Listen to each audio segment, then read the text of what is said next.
le mets en décapotable. J'étais obligée de chercher du travail, alors je pouvais pas y aller comme ça. Alors la première fois que je me suis présentée pour garder les enfants, je suis arrivée avec mon bandana, mon col roulé, mon sourire aux lèvres. Si j'ai de l'expérience, mais bien sûr. Alors j'ai travaillé pendant 3 ans pour la famille Ben Ahmouda. Pendant 4 ans pour la famille Ben Ahmed. Pendant 6 ans pour la famille Ben... Pardon? Oui, des Maghrébins essentiellement, oui. C'est pour la culture qu'ils m'ont pris, en fait, ça se transmet. Mais vous pouvez vérifier.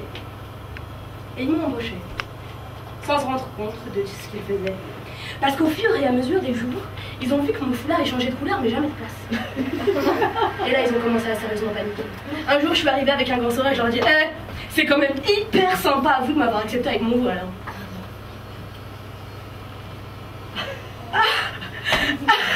C'était... Ah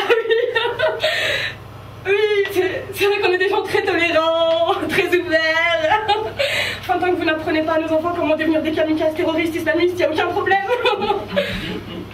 Non mais c'est dingue, la réaction des gens. Le jour où j'ai mis un bout de tissu sur ma tête, j'ai eu l'impression d'entrer dans la 4e dimension. Alors j'ai eu le droit à plein de réflexions genre « Oh, Samia, tu portes le voile !» Arrête, qui c'est qui me l'a mis, j'avais même pas capté. Genre, mais attends, mais pourquoi t'as mis ça sur ta tête? Bah au début j'ai mis sur les pieds, mais c'était un peu galère pour marcher. Genre, mais t'as pas chaud comme ça? Oh, franchement, avec ce soleil, moi j'ai chaud pour toi. C'est vrai que les mecs dans le désert ils se baladent en short. Mais qu'est-ce que c'est que ça? Mais faut arrêter les stéréotypes, mais n'importe quoi. La dernière fois je faisais la queue au distributeur. Devant moi, derrière moi, pardon, j'entends 2 vieilles femmes qui font « Elle sait servir d'une carte bleue !»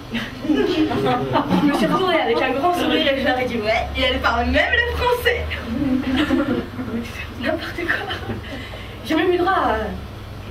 Allez, tu peux nous l'avouer, Samia. On est entre nous, on est en France, ici, on est dans un pays libre. Exprime-toi. Tu as été forcée, c'est ça? Tu es une femme battue, soumise. Tu as été séquestrée. Moi, je fais « Ouais. » T'as pas vu mon père, mon frère et mon mari cachés derrière des buissons? Toute la journée, ils vérifient si j'enlève ou non. Non, mais faut arrêter. Moi, je suis une fille hyper libre. J'ai le droit de faire tout ce que je veux entre la cuisine et le salon.